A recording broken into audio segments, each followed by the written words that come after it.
간절히 기도드립니다. 아멘. 되게 빨리 이동하셨네요. 자, 오늘 인자야 깨달아 알라라는 제목으로 오늘 이제 본문에 나오는 내용이 되겠는데요. 오늘 이 말씀으로 함께 다니엘서 8장을 살펴보도록 하겠습니다. 우리가 이제 이런 다니엘서 같은 성경을 대할 때는 어떤 역사적 사건을 중심으로 해 기록된 내용도 있지만은 다니엘이 하나님이 보여주신 영적 세계로 들어와서 미래에 이루어질 일들을 보여준 것이기 때문에 어떤 예언적인 차원에서 보면은 이런 성경은 우리가 대할 때 굉장히 어려울 수밖에 없습니다. 당장 하나님께서 눈을 열어서 우리가 이런 성경들을 밝히 깨달을 수만 있다 그러면 좋겠지만은 우리는 전후 배경도 잘 모르고 어떤 차원에서는 성경에 대해서 익숙하지 않기 때문에 다니엘서 같은 이런 성경을 대할 때는 여러분들이 반드시 교사가 필요합니다. 그래서 이 성경을 올바로 풀어줄 교사들이 필요하고, 또 이런 성경들을 가지고 장난을 치고 자기 멋대로 해석해서 이걸 가지고 엉뚱한 가르침을 던지는 그런 장사꾼들도 있습니다. 소위 말하는 그 영적인 장사꾼들이죠. 그런 것들을 여러분들이 거기에 잘못 현혹되면 안 됩니다. 또 우리가 하나님이 다니엘을 얼마나 사랑하셨으면 앞으로 300년 후에 이루어질 일을 보여준단 말이에요. 여러분들은 당장 내일 일도 모르잖아요. 아시나? 당장 내일 일도 모르는 우리들의 입장에서는 300년 후에 벌어질 일을 다니엘이 보았다? 이건 보통 본 게 아니죠. 그렇죠? 하나님이 개입하시면 이런 일들이 일어나는 거예요. 그러니까 우리의 인생은 육적으로만 보면 안 됩니다. 영적인 세계가 있는 거예요. 영적인 신앙생활은 영적인 세계가 있어서 영적인 세계 속에서 우리가 우리의 영혼을 보고 우리의 영혼을 위해서 여러분들이 투자를 하고 그렇게 살아가는 거 아니겠어요? 자, 우리가 이제 두 번째 환상을 보고 있는데요. 이 다니엘서 8장과 7장은 다니엘이 두 번에 걸쳐서 환상을 보는데 7장은 첫 번째 환상이고 그리고 8장은 두 번째 환상이란 말이죠. 비슷한 듯 하지만 뭔가 그 강조점이 있다는 것을 알 수가 있습니다. 두 번째 환상을 볼 때에 두 뿔을 가진 수양이 등장하고 양이 등장하고 또 한 뿔을 가진 염소가 등장하는 거예요. 수염소가 등장하는 겁니다. 그런데 앞에 두 뿔을 가진 수양이 한 뿔을 가진 염소에게 아주 무참하게 짓밟히는 거예요. 그런데 그 수양을 비참하게 아주 무참히 짓밟았던 그 수염소가, 그렇게 강했던 수염소가 갑자기 큰 뿔이 꺾이면서 거기서 끝나는 거예요. 그리고 그 뿔에서 뿔 넷이 솟아나는 것입니다. 그리고 자세히 들여다보니까 그 네 뿔 중에 한 뿔에서 작은 뿔이 일어나 가지고 이 뿔이 또 남쪽과 동쪽과 영화로운 땅, 남쪽은 애굽, 동쪽은 바벨론, 영화로운 땅은 팔레스틴을 얘기합니다. 이스라엘이 있는 팔레스틴 땅, 그 땅으로 이 작은 뿔이 쭉 이렇게 부각이 되면서 번지는 거예요. 이걸 본 겁니다. 수염소를, 현저한 네 뿔을, 그리고 그 네 뿔 중에 하나가 삐져나오더니 작은 뿔이 이런 뿔들은 왜 뿔이 자꾸 등장하느냐? 이 뿔은 권세와 어떤 나라를 상징하는 차원에서 보면은 이거는 장차 하나님께서 일으키실 나라에 대해서 말씀하고 있구나, 이걸 이제 의미하는 거거든요. 어떻든 다니엘은 이게 뭐 양도 그렇고 염소도 그렇고 또 뭐 뿔이 나오고 이거 뭔가 심상치 않다 말이죠. 이걸 정말 알고 싶은 거예요. 너무 알고 싶은 거예요. 여러분 같으면 알고 싶지 않겠습니까? 저도 어제 꿈을 꿨는데 아주 사나운 꿈을 꿨거든요. 왜 이런 꿈을 꾸게 되지? 여러분 꿈도 그렇잖아요. 그런데 이 다니엘은 지금 하나님이 보여주신 환상이란 말이죠. 그 환상을 보면서 궁금했어요. 그 8장 15절의 말씀에 보니까 나 다니엘이 이 환상을 보고 그 뜻을 알고자 할 때에, 여러분 우리가 보는 것도 중요하지만 그게 뭔지를 정확하게 아는 게 더 중요해요. 그 뜻을 알고자 할 때에, 그때 어느 천사가 나타나는 거예요. 여러분 천사 본 적 있습니까? 천사를 본 적 있어요? 없으시군요. 다니엘은 천사를 본 거예요. 그 천사가 가브리엘, 많이 들어보셨죠 여러분? 천사장, 좋은 소식을 전하는 천사장 가브리엘에게 저 다니엘에게 그 뜻을 좀 알려주시오 하고 말하는 것을 다니엘이 들어요. 무슨 얘기예요? 다니엘이 영계로 들어와 가지고 영적 세계로 들어와서 천사들이 주고받는 대화를 들은 거예요. 여러분 천사도 보지 못했지, 또 천사가 뭘 얘기하는지 들어본 적도 없지. 그러니까 여러분들은 수준이 낮은 거예요. 다니엘은 수준이 엄청 높은 거예요. 그죠? 저는 다니엘서를 읽으면 저 욕심이 생기는 거예요. 좀 저한테도 좀 뭐 300년 후까지는 아니더라도 한 20년 후라도 좀 보여주시면 안 되겠습니까? 그러면서 그럼 제가 또 조금 더 잘할 수 있을 것 같은데, 하여튼 그런 욕심이 생기는데 그건 뭐 사람 마음대로 되겠습니까? 어떻든 다니엘은 천사들이 주고받는 말을 듣습니다. 그런데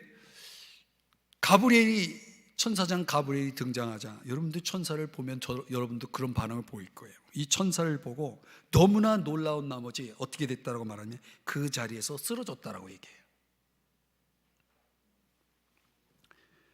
그리고 쓰러지는 정도가 아니고 깊이 잠이 들었다고 그랬어요. 이런 걸 잘못 받아들인 사람들이 뭐 입신 뭐 이런 거 얘기하는데 그 성경을 그렇게 억지로 풀어가면 안 됩니다. 하나님이 사랑하는 자에게 잠을 주신다는 말씀이 있잖아요. 여러분 깊은 잠을 주무시고 아침에 일어나면 어떻습니까? 좋죠? 오늘 여러분들 뭐 화난 일 있습니까? 왜 이렇게 표정들이 그렇습니까? 깊이 잠을 잔다는 건 이건 하나님께 전폭적으로 맡기고 믿음 가운데 있을 때 가능한 일이죠. 때로는 하나님이 우리에게 이런 잠을 주실 때가 있는 거예요. 저는 다니엘이 자리에서 쓰러졌는데 잠깐 잠이 들었다, 그건 또 하나님이 주신 잠이라고 생각합니다. 너무 놀라면 이렇게 자는 게 좋아요. 그런데 가브리엘이 그를 흔들어 깨웁니다. 그리고 본격적으로 그가 본 환상, 다니엘이 본 환상에 대해서 그 뜻을 풀어주는 거예요. 그 내용이 17절에서 19절의 내용입니다. 성경을 보시면 내가 두려워서 얼굴을 땅에 대고 엎드리매 그러면서 인자야 깨달아 알라, 오늘 설교 제목입니다. 인자야 깨달아 알라, 이제 구체적인 얘기를 하는 겁니다. 그 18절의 말씀에 가보면 그 얼굴을 땅에 대고 엎드릴 때 깊이 잠들었다고 그랬어요. 얼마나 충격이 컸는지 깊이 잠들 때 저는 이 단어 되게 좋아합니다. 그가 나를 어루만져서. 사람이 어떤 충격을 받고 힘들 때는요, 이런 하나님의 전적인 만지심이 필요한 거예요. 어루만져서 특별 마사지를 해준 것 같아요. 어루만져서 일으켜 세우며, 그리고 19절에서 또 한 번 언급을 하는데, 이 환상은 정한 때 끝에 관한 것임이라 하면서 두 번씩이나 이 환상이 끝날에 관한 것이다 라고 하는 말씀을 강조를 합니다. 그리고 여러분들, 우리가 주목해야 될 것은 지금 다니엘이 본 환상을 지금 우리가 성경 8장을 통해서 살펴보면서 이게 끝날에 이루어지는 일이구나, 이걸 여러분들이 머릿속에 확 정확하게 심어놓고, 그리고 이제 여러분들이 제 설교를 들으셔야 됩니다. 그걸 깨달아 알기 위해서 첫 번째로 수양과 수염소에 대해서 이제 가브리엘이 그 본 환상에 대해서 풀어주는 겁니다. 8장 20절 말씀을 다 같이 읽어봅니다. 시작. 내가 본 바 두 뿔 가진 수양은 곧 메대와 바사 왕들이요. 이 첫 번째 다니엘이 본 환상에 의하면 곰의 상징으로 나타났던 바로 그 대상이 8장에서는 곰이 아니라 수양으로 나타났는데, 이 수양이 바로 뭐다? 메대와 바사 왕들이다. 이게 딱 밝히고 있는 거예요. 그 뜻을 풀어준 겁니다.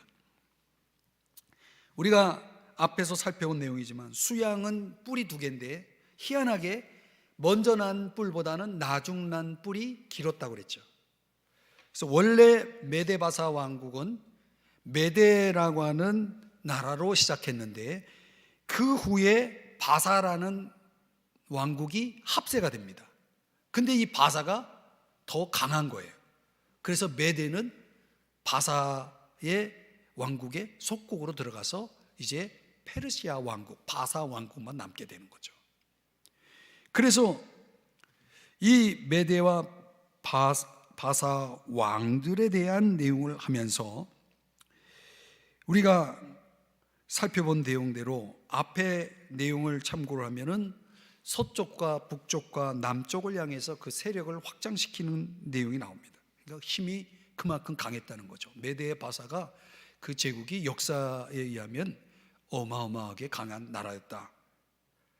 그 양이 제어할 수 없는 양이었다라는 내용을 우리가 앞에서 살펴봤지만, 그 모습 그대로 메데바사 왕국을 주변의 어떤 나라도 감당할 수가 없을 만큼 강한 나라였다라고 하는 거예요. 그런데 한참 그렇게 강성할 때에 21절 다 같이 읽어봅니다. 시작. 털이 많은 수염소는 곧 헬라 왕이요 그의 두 눈 사이에 있는 큰 뿔은 곧 그 첫째 왕이요.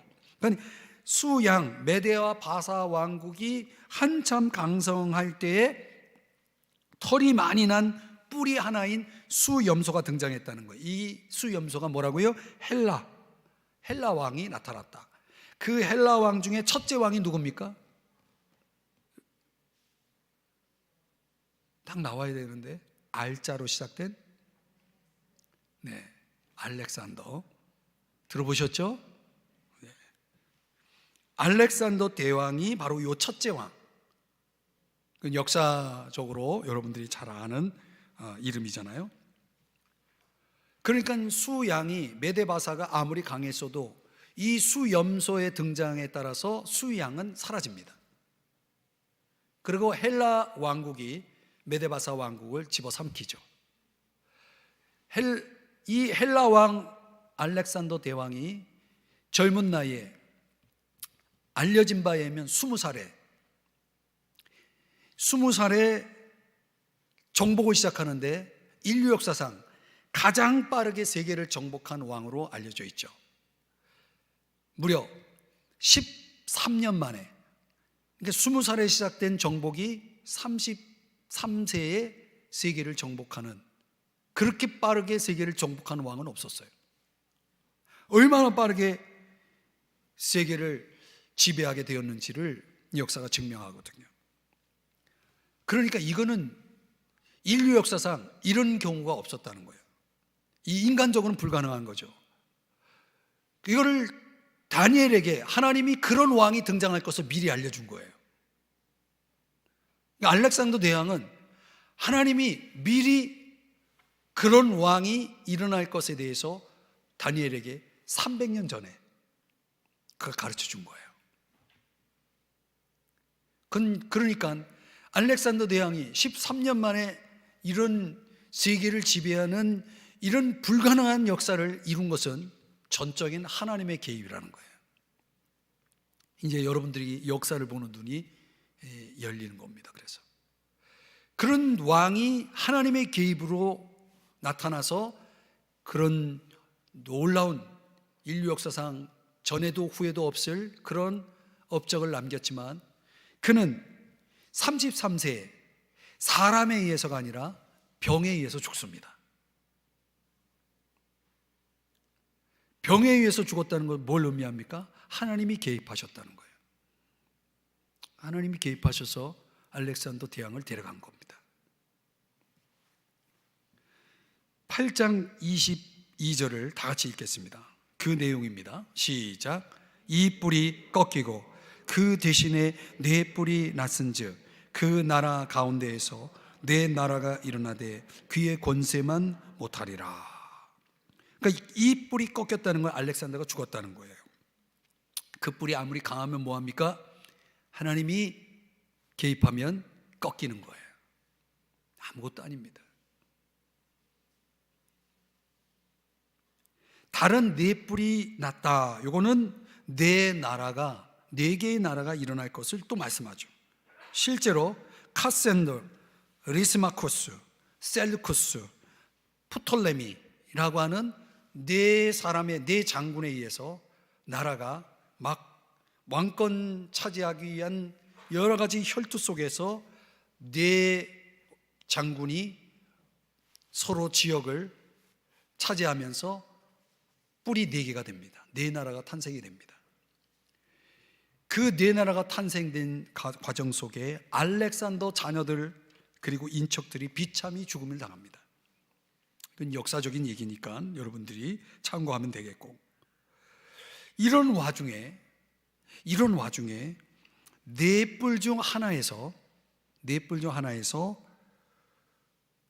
제가 지금 성경을 보는 겁니다. 8장 23절 다 같이 자막의 내용만 읽어봅니다. 시작.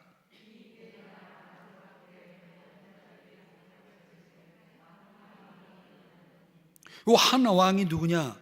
정확하게 말하면 아까 말씀드렸던 바벨론과 소아시아를 제외한 남은 아시아 지역을 차지했던 사람이 누구냐면 셀루쿠스입니다. 이 셀루쿠스라고 하는 장군의 8대 자손,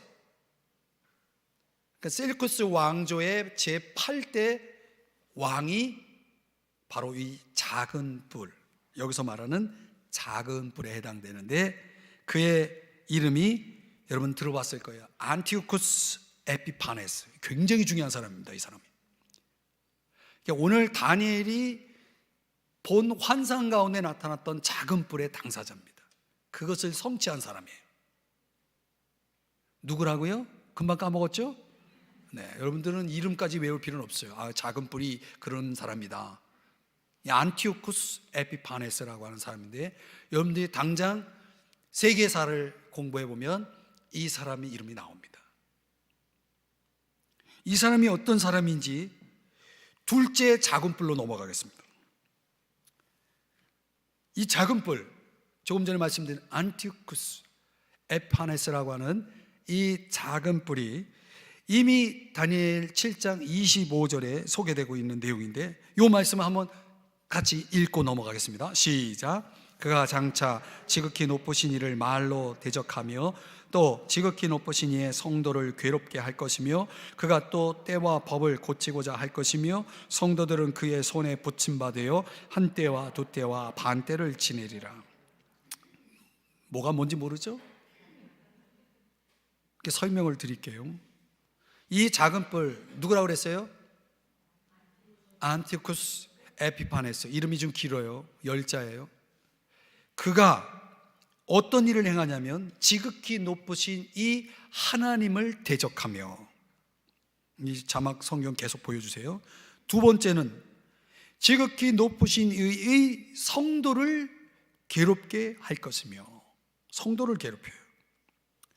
세 번째는 때와 법을 고치는데, 이 때와 법은 누구의 법을 얘기하냐면 하나님이 모세를 통해 말씀하신 법, 그 법을 고쳐요. 지멋대로 법을 고쳐요. 하나님의 율법을 지멋대로 고쳐서, 이 말은 무슨 얘기냐면 쉽게 얘기하면 제사의 시기, 제사를 드리는 방법, 이런 것들을 자기 멋대로 고친다는 거예요. 이런 말도 안 되는 일을 얼마 동안 하냐면 한 때와 두 때와 반 때, 이걸 연도로 따지면 3년 6개월입니다. 3년 6개월 동안 행한다는 거예요. 그 안티쿠스 에피파네스라고 하는 작은 뿔에 대한 예언을 1차적으로 성취한 사람이 그 일을 다 하는 거예요. 그런데 그 일을 또 누가 하게 되냐면 적그리스도가 하게 되는 거예요. 적그리스도를 처음 들어보신 분이 계시죠? 적그리스도가 이제 그 일을 하는 거예요. 1차적으로는 안티쿠스 에피파네스가, 2차적으로는 적그리스도가 오늘 조금 전에 읽었던 이 7장 25절의 행위를 하게 되는 거예요.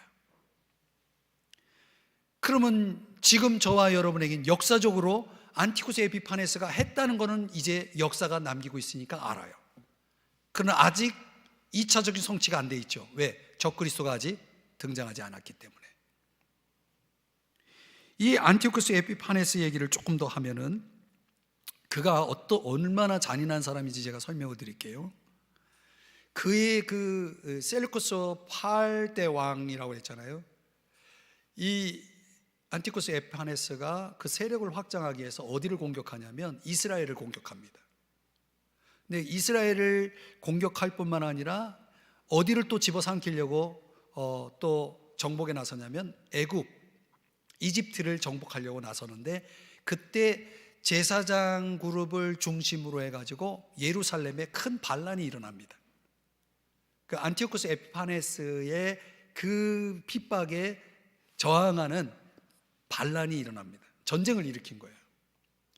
이 안티쿠스 에피파네스가 얼마나 잔인한 사람인지 잘 들어보세요.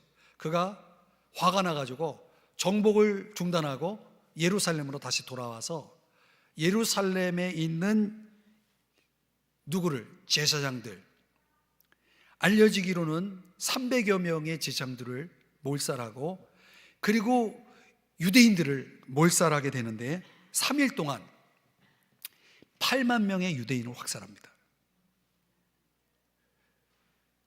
별로 놀라지를 않네요. 8만 명을 3일 동안. 근데 그걸로도 만족이 안 돼가지고 분이 안 풀리니까 계속해서 유대인을 학살하는데 4만 명을 더 죽입니다. 그리고 4만 명을 노예로 팔아버립니다.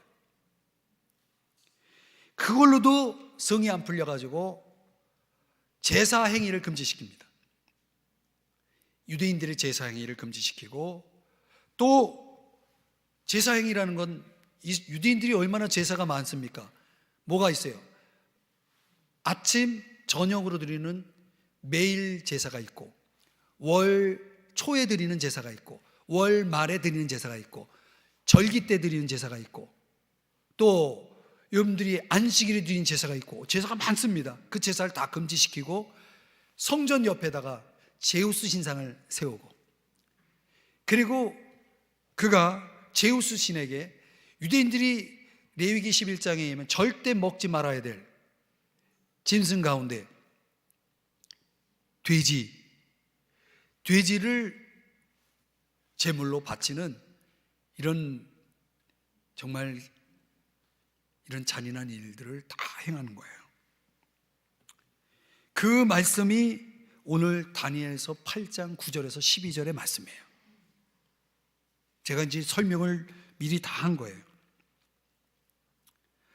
그래서 이 9절서부터 12절까지 이 내용 속에서 10절을 보여주시면, 하늘 군대, 이건 이스라엘 백성들을 얘기하는, 유대인들을 얘기하는데 미칠 만큼 커져서 그 군대와 별들 중에 몇을 땅에 떨어뜨리고 그것들을 짓밟고, 11절, 군대의 주제인 하나님을 대적하고 또 제사를 없애버렸고 성소를 헐어버렸고, 12절, 그리고 그의 악으로 말미암은 백성이 매일 드린 제사가 넘긴 바 되었고, 이런 일들을 다 행한 거예요. 제가 설명드린 내용입니다. 이런 행위가 얼마 동안 지속되냐면 3년 6개월 동안. 근데 왜 3년 6개월 만에 끝났을까요? 갑자기 그가 죽습니다. 여러분, 하나님이 개입하시는 거예요. 갑자기 죽습니다. 주전 164년에 그 잔인했던 안티오쿠스 에피파네스가 세상을 떠납니다. 다니엘서 8장 13절 14절에 그 내용이 나옵니다. 제가 요 내용 13절을 끝부분을 강조했어요. 어느 때까지 이를꼬 하매. 이제 좀 궁금한 거예요. 도대체 이 핍박이, 이런 잔인한 일들이 얼마만큼, 어느 정도 기간 이루어질까 궁금해할 때 다음 14절을 다 같이 읽겠습니다. 시작. 그가 내게 이르되 2300주야까지니 그때에 성소가 정결하게 되리라 하였느니라. 그 핍박이 끝난다는 거예요. 2300주야를 반으로 나누면, 반으로 나누면 2분의 1 하면 1150일이 나오죠. 그러면 계산을 하면 3년하고 70일 정도 나옵니다. 물론 1년을 360일로 계산할 때, 그러니까 거의 3년 반이라는 날짜가 나오죠. 그러니까 하나님이 이걸 다니엘에게 미리, 그런 잔인한 왕이 등장할 거고, 그 잔인한 왕이 언제까지 힘들게 할 거고 핍박을 할 거고, 그가 언제 그 핍박이 끝날지까지도 하나님 벌써 다 다니엘에게 보여주신 거예요. 그리고 유대인들은 해방이 되어서 더럽혀진 성전이 정결하게 되어질 것을 말씀하신 거죠. 여러분, 놀랍지 않습니까? 300년 후의 역사를 누가 등장할 것이고, 누가 언제까지 그런 일을 할 것이고, 또 언제 그가 사라질 것까지도 하나님은 벌써 다 알고 계셨다는 거예요. 내다보고 계셨다는 거예요. 그대로 이루어졌다라고 한다면 여러분, 성경은 얼마나 정확하고 확실한 말씀입니까? 여러분들은 하나님 말씀을 믿습니까? 하나님 말씀 믿으십니까? 이렇게 아멘이 힘이 없어요. 여러분들 하나님 말씀 믿습니까? 말씀은 확실한 거예요. 하나님 말씀하시면 그 말씀은 이루어지는 것입니다. 하나님이 말씀하셨다는 건 뭘 얘기하는 거냐면 하나님이 개입하시겠다는 거예요. 우리가 하나님 말씀에 대한 그런 믿음을 가지고 신앙생활을 하고 있는지를 한번 보셔야 됩니다. 그래서 결국 이 작은 뿔 안티쿠스 에피파네스는 역사 속 인물로서 1차적 성취를 이루었지만 하나님은 거기서 끝나는 것이 아니라 바로 그와 똑같은 일을 할 자가 등장할 것이다. 언제? 마지막 때. 그 마지막 때는 예수 그리스도가 재림하시기 전에, 예수 그리스도가 재림하시기 전에 이제 그 재림과 함께, 물론 지상 재림과 공중 재림이 있지만 예수 그리스도의 재림과 함께 마지막 때에 나타나게 될 이 적그리스도의 출현에 대해서 하나님께서 보여주신 거예요. 더 먼 미래를 보여주신 거죠. 누구를 위해서? 저와 여러분을 위해서. 저와 여러분을 위해서 보여주신 거예요. 그러니까 7장에 나오는, 8장에 나오는 작은 뿔은 동일한 존재로서 적그리스도를 가리키는 것이다. 근데 이 적그리스도는 이 안티쿠스 에피파네스가 앞에 3년 반 그리고 뒤에 3년 반까지 해가지고 총 7년 동안 이스라엘을 이렇게 잘해주는 척 하다가, 그리고 뒤 3년 반을 이스라엘을 완전히 짓밟은 것처럼 똑같은 행동을 할 것이라고 하는 것을 보여주면서 그 큰 환난 기간 중에 이스라엘이 겪게 될 이 미래를 보여준 것입니다. 데살로니가 후서 2장 3절 4절에 의하면 바로 사도 바울이 이 성경에서 멸망의 아들의 등장을 얘기하면서 바로 그가 누구냐? 4절, 적그리스도가 할 행위를 그대로 말씀하는 겁니다. 다니엘서에서 지금 우리가 살펴보고 있는 내용 그대로입니다. 4절을 다 같이 읽어보겠습니다. 시작. 그는 대적하는 자라 신이라고 불리는 모든 것과 숭배함을 받는 것에 대항하여 그 위에 자기를 높이고 하나님의 성전에 앉아 자기를 하나님이라고 내세우느니라. 그래서 실제로 적그리스도가 등장하게 되면 안티쿠스 에피파네스가 어떤 일을 할 것을 하나님 보여주신 것처럼 성경은 적그리스도가 나타나면 그가 어떤 일을 할 것을 말씀해 주고 있는 겁니다. 스스로 높여 자기를 하나님이라고 할 자고, 그를 숭배하기 위해서 세 가지를 지배할 것이다. 정치, 경제, 그리고 종교. 정치, 경제, 종교라는 이 수단을 동원해서 적그리스도를 모든 권세자들이, 모든 지구상의 존재들이 그를 숭배하지 않으면 안 되게 만들 것이다. 이걸 말씀하고 있는 거죠. 그리고 이스라엘, 팔레스틴의 이스라엘 백성과 거짓 평화 조약을 맺을 것이고, 그것을 한동안 성전 제사를 허용하지만 3년 반이 지나면 안티쿠스 에피파네스가 한 행동처럼 이제 제사를 금지시키고 그들을 핍박하게 될 것이다 라고 하는 내용을 성경이 말씀하고 있는 거예요. 이 언약을 깨면서 적그리스도가 할 일은 제사를 금지시키고 하나님을 대적하고 하나님의 백성 이스라엘을 대적하게 되고 핍박하게 된다는 내용입니다. 그래서 예수님께서 마태복음 24장 21절에서 이걸 뭐라고 말했냐면 큰 환난이 있겠습니다 그랬어요. 이런 환난이 창세로부터 지금까지 없었고 후에도 없으리라. 무슨 말이에요? 다행스러운 건 이 엄청난 고난을 견딜 수 있을 만큼만 허용하신다는 거예요. 우리가 감당할 수 없는 고난을 하나님은 결코 주시지 않는다는 거예요. 이스라엘 백성이 감당할 수 있는 그만큼, 7년이라는 그 기간만큼, 후 3년 반이니까 2300주야, 이거는 하나님이 그들이 환난을 겪을 기간을 정해 주신 거예요.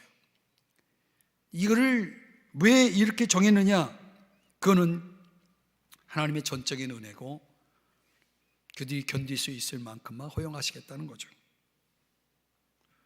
그리고 그 환난이 예정된 기간이 끝나면 어떻게 됩니까? 이제 하나님이 개입을 하셔서 적그리스도와 그의 졸개들을 심판하시고 그들을 지옥으로 집어넣게 되는, 던져넣게 되는 그런 역사를 이루신다는 거예요.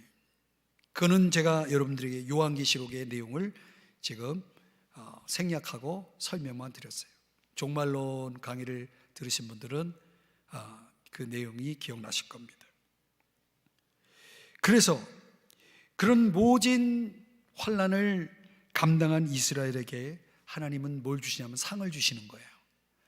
다니엘서 7장 27절 다 같이 그 상이 뭔지를 읽어보겠습니다. 시작. 나라와 권세와 온 천하 나라들의 위세가 지극히 높으신 이의 거룩한 백성에게 붙임 바 되리니 그의 나라는 영원한 나라이라. 모든 권세에 있는 자들이 다 그를 섬기며 복종하리라. 아멘. 그러니까 요약하면 그런 겁니다. 하나님은 하나님의 그 주권적인 섭리 속에서 이스라엘 백성들에게 큰 환난을 주셨습니다. 이거는 하나님이 허용하신 거예요. 왜요? 하나님께서 이스라엘을, 그 백성을 단련하시기 위해서. 우리도 마찬가지입니다. 하나님은 때때로 우리의 삶에 원치 않는 환난이 찾아오게 하십니다. 허용하시는 거죠. 왜 환난을 막아주시지 않을까요? 왜 그렇게 살면서 힘들고 어려운 일들을 많이 겪게 하실까요? 그건 하나님의 섭리예요. 그게 하나님이 나를 다루시는 방법이에요. 거기서 내가 깨지고, 거기서 내가 하나님이 원하시는 사람이 되고, 거기서 내가 하나님의 뜻을 깊이 깨닫게 되고, 거기서 내가 하나님을 더 사랑하는 사람이 되게 하고, 그러면서 하나님이 나를 다루시는 거예요. 그러나 동시에 그 큰 환난은 어디를 겨냥하냐면 악을 행하는 자를 심판하시기에 겨냥하는 거예요. 하나님은 악을 행하는 자를 결코 용서하지 않습니다. 다만 그가 회개하고 돌이킬 때까지 시간을 주시는 거예요. 회개하는 자를 하나님은 심판하지 않습니다. 회개하는 자를 하나님은 기꺼이 용서하십니다. 그래서 하나님 기회를 주시는 거예요. 그러나 하나님이 기회를 마냥 주시지는 않습니다. 때가 되면 하나님이 개입하셔서 그를 심판하시게 되는 겁니다. 사랑하는 여러분, 오늘 이 말씀을 정리해 보면 저와 여러분은 한 치 앞도 내다보지 못하지만 다니엘은 하나님이 귀한 섭리적인 방법으로 300년 후에 벌어질 일들을 보여주셨어요. 이 말은 무슨 얘기냐면 하나님은 다 아신다는 거예요. 그래서 그분은 전지하신 분인 겁니다. 그렇다면 저와 여러분의 앞날도 다 알지 않을까요? 저와 여러분의 종말도 아시는 거 아닐까요?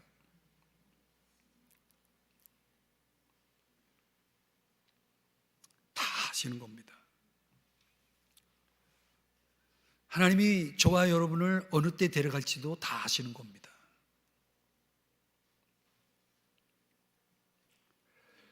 앞으로 일어날 일 가운데 절대로 잊지 말아야 될 한 가지는 적그리스도의 출현입니다. 예수 그리스도의 재림과 함께 이 땅에 출현하여 많은 이들을, 거기에 이스라엘을 지배하면서 그들에게 많은 어려움을 이제 끼칠 것인데, 그런 것도 결국은 하나님의 손 안에 있다는 거예요. 하나님 말씀하시면 그 말씀대로 되는 거예요. 우리는 하나님 말씀에 대한 뭘 가져야 됩니까? 믿음을 가져야 되는 거예요. 하나님 말씀대로 사는 게 중요합니다.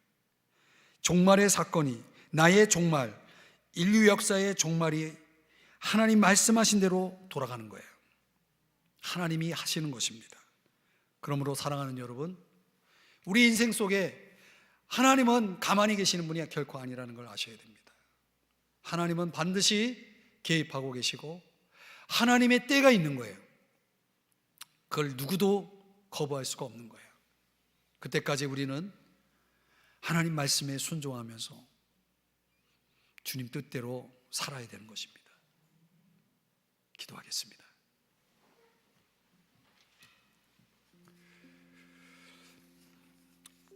오늘 우리가 하나님 앞에서 참 겸손하지 못한 모습으로 살아갈 때가 많습니다.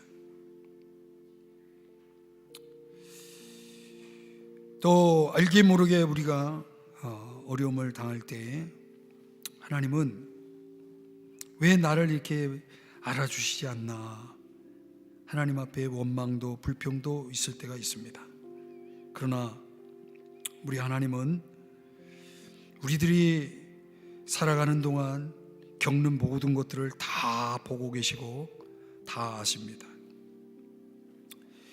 우리는 이 사실을 절대 잊지 말아야 됩니다. 또 하나님이 하나님의 방법으로 개입하시고 또 선은 선으로 갚으시고 악은 악으로 갚으실 것을 분명히 말씀하고 계십니다. 그러니까 우리는 하나님을 바라봐야 됩니다. 그리고 하나님 앞에 기도하셔야 됩니다. 그리고 하나님께 맡기셔야 됩니다. 그게 정답입니다. 이 시간에 말씀을 생각하면서 하나님 앞에 간절히 기도하실 때에 하나님, 나의 모든 것을 아시는 주님 앞에 모든 것을 맡기고 또 모든 것을 바라고 모든 것을 참고 모든 것을 견디면서 우리 주님께 전적으로 순종하며 주의 말씀을 따라 살겠노라고 하는 그런 결단과 또 하나님 앞에 은혜를 구합시다. 우리 다 같이 말씀을 생각하시면서 주님의 이름을 한번 크게 부르시고 기도한 후에 이제 오늘 우리가 함께 기도할 공동의 기도 제목을 가지고 우리 목사님 김태우 목사님께서 여러분의 기도회를 이제 인도해 주실 것입니다. 우리 먼저 깨달은 말씀을 가지고 다 같이 주님의 이름을 크게 부르고 다 같이 기도하겠습니다. 주여! 아버지 하나님,